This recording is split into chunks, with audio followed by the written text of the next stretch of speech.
మీతో మాట్లాడతాం. రెడ్డి జంపన్న గారు, అంటే మీరు జనజీవన సవంతిలో వచ్చారు కాబట్టి సో అప్పటి లైఫ్ ఇప్పటి లైఫ్ ఎలా ఉంది? అంటే మీరు అనుకున్నవి అంటే ఇప్పుడున్నటువంటి సిచ్యువేషన్ లో మీరు అనుకున్న మార్పులు చూసారా?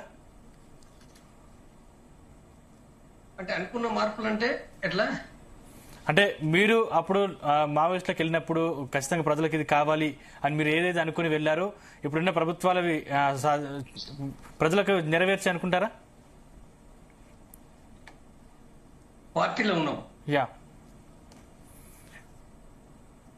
ఇప్పుడు పార్టీలో ఉన్నప్పుడు మేము మా లక్ష్యం ఏంటిదనంటే, పార్టీ లక్ష్యము ఈ దేశంలో మొత్తంగా కూడా ఒక విప్లవం, దాన్ని నూతన ప్రజాస్వామిక విప్లవం అన్నారు.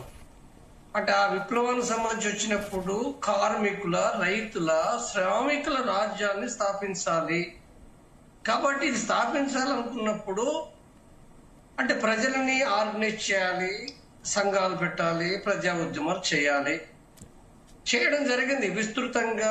విద్యార్థి, రైతు లేదా కార్మిక, యువజన అనేక సంఘాలు పెట్టి ఉద్యమాలు కూడా భూమి సమస్య పైన, కూలి సమస్య పైన, మహిళల సమస్య పైన వేలాది ఉద్యమాలు నిర్మిస్తూ అంటే ఈ క్రమంలో మాత్రమే పార్టీ విస్తరించింది వివిధ రాష్ట్రాలకు.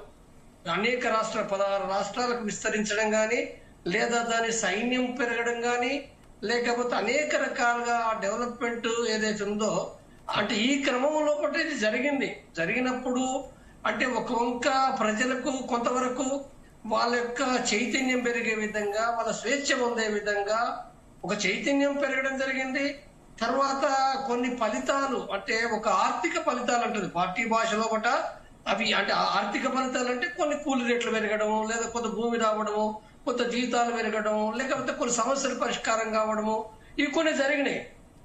కాబట్టి ఇప్పుడు పార్టీ ఏం చెప్తుందంటే ఎన్ని జరిగినప్పటికీ అంటే శ్రామికుల రాజ్యం రాకుంటే జరగది, మళ్ళీ సేమ్ ఉంటది మళ్ళా. ఎందుకంటే ఈ ప్రభుత్వం ఉన్నంత కాలం ఇది ఉంటది. కాబట్టి శ్రామికుల రాజ్యం కావాలని దాంతో అంటే ఆ రకంగా సైన్యం. కానీ గతంలో రిక్రూట్మెంట్ బాగా జరిగేది, అంటే ఇప్పుడు ఆ రిక్రూట్మెంట్ లేకనే ఇదంతా జరుగుతుందా? అవునండి, రిక్రూట్మెంట్ లేకపోవడం ఒక అంశం. రిక్రూట్మెంట్ అనేది పడిపోయింది, చాలా పడిపోయింది. అంటే ప్రత్యేకించి తెలంగాణ, ఆంధ్ర అంటే ఒక అడవి ప్రాంతం కొంతవరకు తప్ప చాలా ప్రాంతాలు పడిపోయింది. దాని ఎందుకు పడిపోయింది అనుకున్నప్పుడు ప్రజా సంఘాలు మొత్తంగా పోయినాయి కదా. ఒకనాడు రాడికల్ విద్యార్థి సంఘం ఉండే, లేదది 30 ఏళ్ల కింద నిషేధానికి గురైంది. 35 ఏళ్ల కింద ఇతర రైతు కూలి సంఘం లేదు, యువజన సంఘం లేదు. లేదనంటే ప్రభుత్వాలు నిషేధించినాయి కదా. 90కి ముందు నుంచి నిషేధించిన. గతంలో లొంగిపోయిన మావోయిస్టుల నేతల పరిస్థితి ఎలా ఉందంటే ఏం చెప్తారు? గతంలో లొంగిపోయిన మావోయిస్టు నేతల పరిస్థితి ఎలా ఉందంటే ఏం చెప్తారు?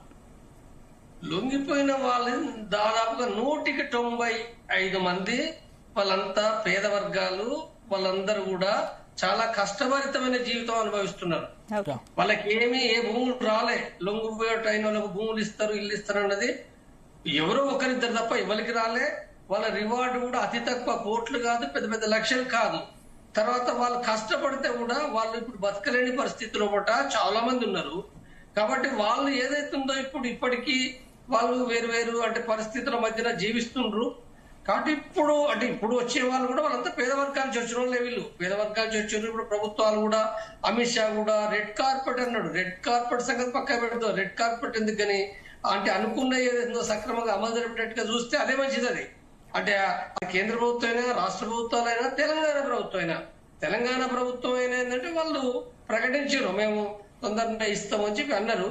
కాబట్టి అవి వాళ్ళు ఏం చేయగలుగుతారు, ఏం చేయరు అనేది ఎంతో మనం ప్రాక్టీస్ చూడవలసిందే. చూసినప్పుడు విమర్శలు తప్పనిసరిగా ఉంటాయి. కాబట్టి ఇక్కడ వాళ్ళు అంటే ఇప్పుడు సరెండర్ అని అంటే నేను చెప్పేది ఏంటంటే, గతంలో సరెండర్ అయినట్టే చాలా మంది వాళ్ళు వేరు పార్టీలో పనిచేయడం అంతా జరిగింది. కానీ ఇప్పుడున్న నేపథ్యంలో అంటే ఆల్రెడీ సరెండర్ అంటే వాళ్ళు చెప్పి కూడా అంటే సాయుధ పోరాట విరమణ చేసిన వాళ్ళు 22 పేజీల తన సోను లెటర్ లోపట మేము ఇక్కడ చేయలేని పరిస్థితి ఉంది కాబట్టి మేము తప్పనిసరిగా బయట చేస్తామనే విషయాన్ని తను స్పష్టంగా ప్రకటించిండు. తర్వాత దేవజీ కూడా నిన్న మాట్లాడి మేము రాజకీయం కోసం చేస్తామని చెప్పిండు. కాబట్టి ఇవన్నీ కూడా గమనించినప్పుడు తప్పనిసరిగా అంటే వాళ్ళకు చట్టపరంగా వాళ్ళకి రైట్ ఉంది, వాళ్ళు పార్టీ పెట్టే రైట్ ఉంది. ఇప్పుడు వరుసగా లొంగిపోతున్న క్యాడర్ అసలు ఏం కోరుకుంటున్నారు? భద్రతా హామీనా, ఆర్థిక సహాయమా? ఏం కోరుకుంటున్నారు వాళ్ళు?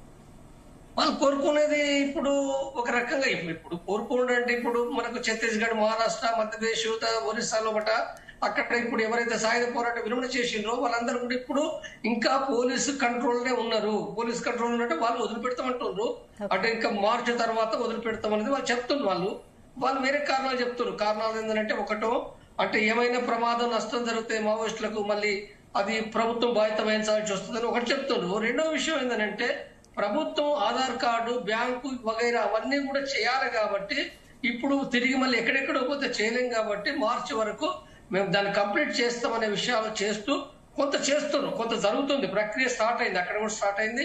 ఇప్పుడు తెలంగాణలో కూడా ఇక్కడ మనం గమనిస్తే కూడా వీళ్ళు స్టార్ట్ చేసారు. వీళ్ళు ఆధార్ కార్డు ఇచ్చారు, తర్వాత బ్యాంకులో చేస్తుండ్రు, కొన్ని విషయాలు వాళ్ళు అధికారులు చేస్తుండ్రు.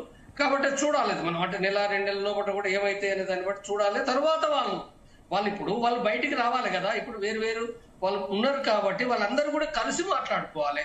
కలిసి మాట్లాడుకున్నప్పుడు వాళ్ళు స్పష్టమైన నిర్ణయాలు వాళ్ళు ఏం చెప్తారు అనేది అవుతుందో వాళ్ళు చెప్తారు. ఇప్పుడు సరే వాళ్ళు ఇప్పుడు అక్కడ ఉండి కూడా కొన్ని ఇంటర్వ్యూలు ఇస్తున్నారు. ఇప్పుడు సోను ఇచ్చాడు, లేదా ఆశను ఇచ్చాడు, లేదా ఇప్పుడు ఇక్కడ చంద్రన్న కానీ అనేక మంది కూడా ఇంటర్వ్యూలు ఇస్తున్నారు. పోలీస్ కంట్రోల్లో ఉండి కూడా ఇంటర్వ్యూలు ఇస్తున్నారు. కానీ వాటికి లిమిటేషన్స్ ఉన్నాయి. కాబట్టి వాళ్ళు రేపు బయటకు వచ్చిన తర్వాత వాళ్ళు మాట్లాడుకుంటారు. తప్పనిసరిగానే వాళ్ళు ఏం చేయాలో నిర్ణయించుకుంటారు. వాళ్ళు చెప్తారు, తప్పనిసరి చెప్తారు. తర్వాత వాళ్ళకు కూడా తెలుసు కొన్ని విషయాలు. ఇప్పుడు వేణుగోపాల్ రెడ్డి గారు మాట్లాడిండ్రు పరిస్థితులు ఏంటి అని అనుకున్నప్పుడు వాస్తవమే ఈ పరిస్థితులు కరెక్ట్. ఈ పరిస్థితులను వాళ్ళు అర్థం చేసుకోగలగాలి. ఒకనాడు అడవిలో ఉన్నట్టు కాదది. అడవిలో ఉండడం, వాళ్ళ సిద్ధాంతం ఉండడం వేరే. కానీ సిద్ధాంతమే కాకుండా కూడా ఇక్కడ ప్రజలు ఏం కోరుకుంటుండ్రు, వీళ్ళతోటి ఎట్లా కలిసి పనిచేయాలి, తర్వాత ఇక్కడ రాజకీయ రంగంలో ఎన్నికల రంగంలో కూడా ఎట్లా పోటీ చేయాలి, తర్వాత ఎట్లా విస్తరించాలనేది అవుతుందో. అంటే ఇప్పుడు ఒక వంక కమ్యూనిస్ట్ పార్టీలు కూడా కొన్ని చేస్తున్నాయి. కాబట్టి కమ్యూనిస్ట్ పార్టీలాగా చేయడమా, లేదా ఇతర పార్టీలాగా చేయడమా, లేకపోతే మావోయిస్ట్ పార్టీ అంటే ఒక ఇమేజ్ ఉన్నది చరిత్రలో ఒకట. దానికి ఒక దీక్ష, ఒక త్యాగము, ఒక నిజాయితీ, ప్రజల కోసం పనిచేసిన ఒక ఉంది కాబట్టి దాన్ని వాళ్ళు నిలుపుకోవాలి. వాళ్ళు నిలుపుకున్నప్పుడే వాళ్ళకి ఆదరణ లభిస్తుంది. అది నిలుపుకుంటూ కూడా పనిచేయాలి. నిలుపుకోవడం అంటే మామూలు విషయం కాదు. ఎందుకంటే ఇక్కడ డబ్బు సమస్య సీరియస్ ఉంది. ఎటు పోయినా డబ్బు పెట్టాలి, వాళ్ళు బతకాలి, ఇతర ఖర్చు పెట్టాలి. కాబట్టి ఖర్చు పెట్టాలంటే వాళ్ళు కోట్లు సంపాదించలేరు, బెదిరించలేరు, రావయి. కాబట్టి కష్టంగా కూడా వాళ్ళు చేయడం అనేది అవుతుందో వాళ్ళు చేయగలిగితే ప్రజలు ఆదరిస్తారు వాళ్ళు తప్పనిసరిగా. ఎందుకంటే దేశంలో కూడా చాలా ఉంది. ఏ పార్టీలు, అన్ని పార్టీల పైన ప్రజలు విసుగు చెందినారు. ఇప్పుడు లొంగిపోయిన తర్వాత వాళ్లకు ప్రభుత్వం ఇచ్చే ప్యాకేజ్ సరిపోతుందా, ఇంకా ఏం కావాలా సార్?